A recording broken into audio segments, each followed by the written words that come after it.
مرحبا بكم. اجي اليوم نحضروا هذا الكيك بالليمون.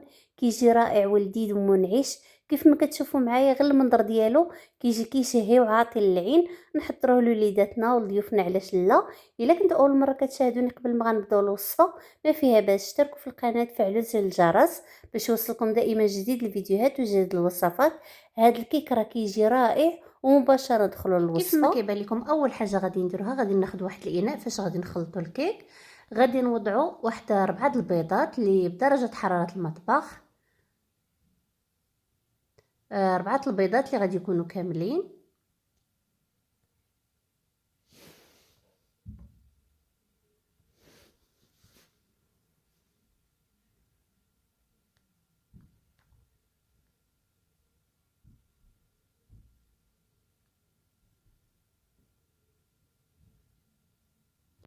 من بعد غادي نضيف واحد القبصه ديال الملح. كيف ما كتعرفوا واحد شويه ديال الملح كنحتاجو في الكيكه ديالنا كدا باش تجيكم لذيذه.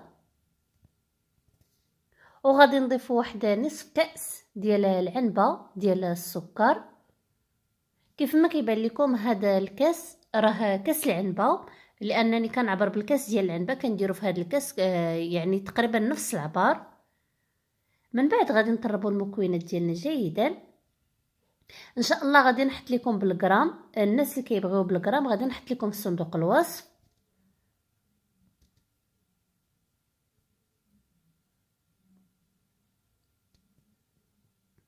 غادي نطربوا المكونات ديالنا.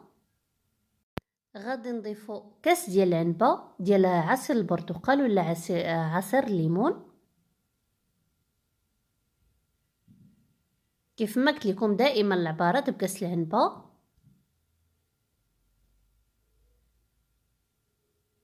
ومن بعد غادي نضيف واحد شويه ديال القشره ديال البرتقال. كيف ما كيبان لكم هذا الكيك كيكون كله ليمون وكله كيجي منعش ورائع جدا. من بعد غادي نضيف كاس ديال العنبه ديال الزيت النباتي ولا زيت المائده.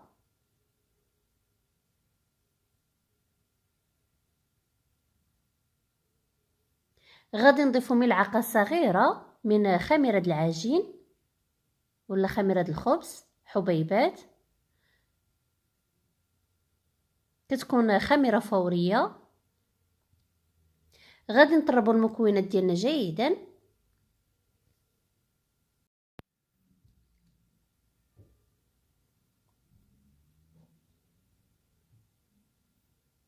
من بعد ما طربنا المكونات ديالنا حتى ندمجوا مع بعضياتهم غادي نضيفوا كاس ديال العنبه ديال الدقيق.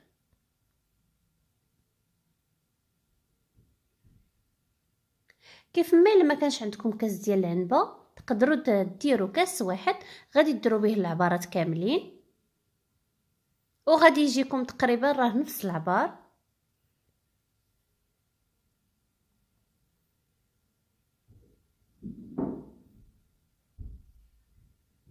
غادي نضيفوا الدقيق ومن بعد غادي نضيفوا 14 غرام ديال خميره الحلويات ولا بيكينغ باودر.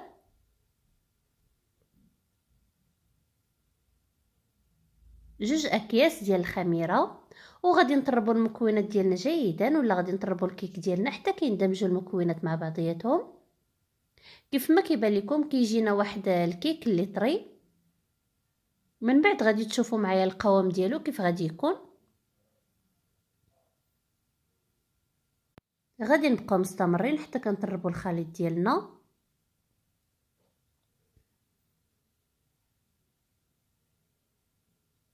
كيف ما كيبان لكم الطريقه ديالو راه بسيطه وكيتوجد بواحد السرعه اللي كبيره.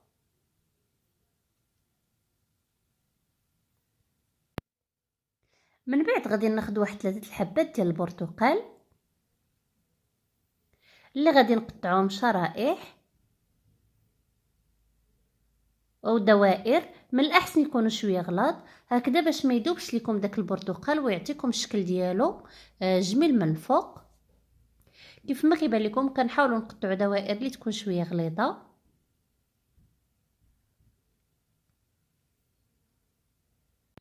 من بعد غادي ناخذ واحد المول اللي غادي ندهنوه بواحد شويه ديال الزبده والدقيق وغادي نوضعوا عليه ورق الفرن.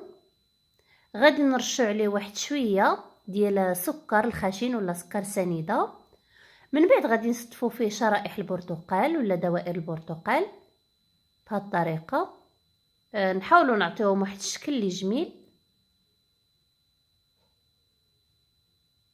من بعد غادي نرشو عليهم واحد شويه ديال السكر الخشن هكذا باش يجيكم الليمون ديالكم ولا البرتقال ديالكم معسل.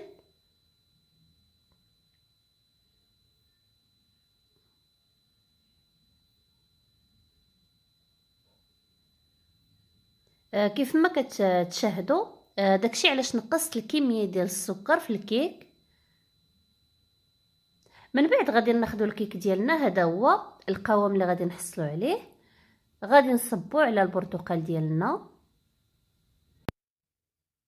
من بعد ما غادي نصبوا الخليط ديالنا كامل، غادي نوضعوا المول في الفرن. غادي نخليوه حتى غيتحمر لينا الكيك ديالنا.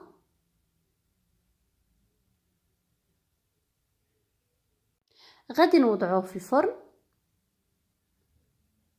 على حساب كل واحد والفران ديالو. ومن بعد غادي ندوزو نحضروا السيرو باش غادي نسقيو الكيك. كيف ما كيبان لكم كناخذ واحد الكاس ديال البرتقال.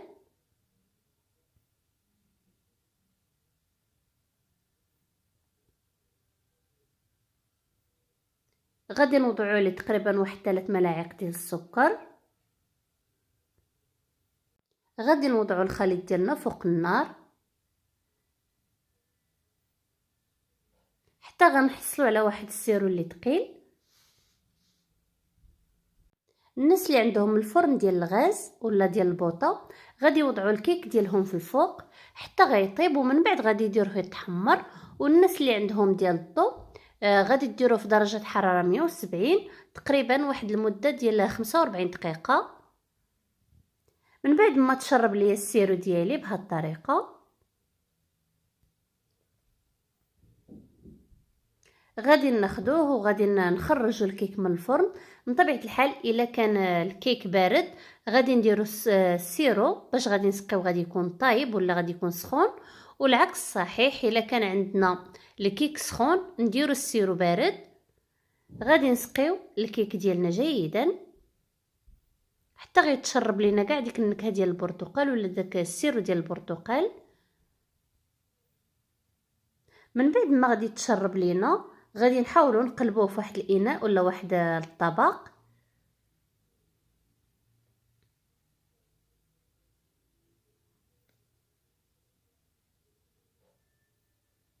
بهذه الطريقه كيف ما كيبان لكم. داكشي علاش وضعنا قبيله الورق ديال الفرن هكذا ما غاديش يلتصق لينا البرتقال ديالنا وغادي يجينا الشكل ديالو جميل. من بعد ما حيدنا ورق الفرن غادي نرشو السطح ديالو بواحد شويه ديال البيستاج. ممكن ديروا اي نوع ديال المكسرات كان عندكم،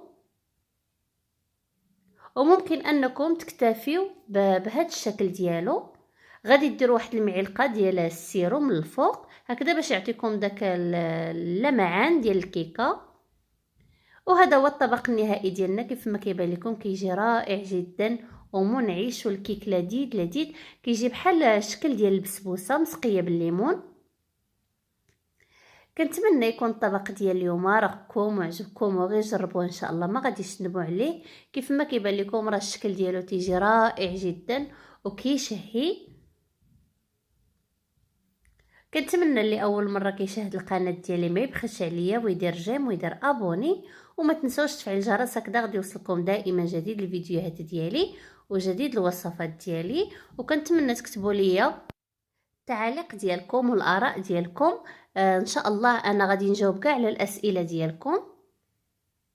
كيف ما كيبان لكم الشكل ديالو رائع جدا، وكنتمنى تبارطاجيو هذا الفيديو مع الاصدقاء والاحباب ديالكم. هكذا القناه ديالنا غادي تكبر وغادي نزيد معكم ان شاء الله للقدام، وهناك المزيد والمزيد من الوصفات اللي ممكن تستافدوا منهم. انتظروا دائما الجديد ديالي.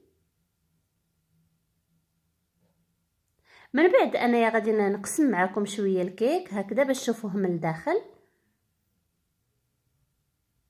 غادي نقطع معكم كيف ما كتشوفوا راه كيجي رطب وهشيش.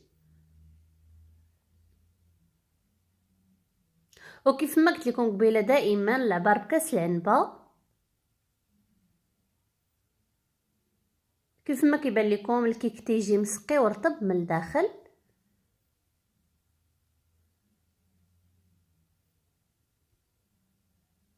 رائع جدا، كنتمنى تجربوه ان شاء الله، ما غاديش تندموا عليه. وصلت معكم نهايه الفيديو، تنتمنى نلقاكم بخير وعلى خير في وصفات مقبله وفيديوهات مقبله. انتظروني دائما، وخليت لكم الراحه وبسلام في وصفه اخرى ان شاء الله.